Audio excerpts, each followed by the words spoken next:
পুরো বিশ্ব যখন ব্যস্ত নতুন বছর বরণে ইসরায়েলি আগ্রাসনে বিধ্বস্ত গাজায় তখন কেবলই আর্তনাদ।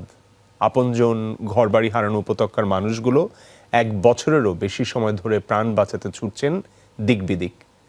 ধ্বংসস্তূপের জনপদে বৃষ্টি আর তীব্র শীত মানুষের দুর্দশা বাড়িয়েছে আরও।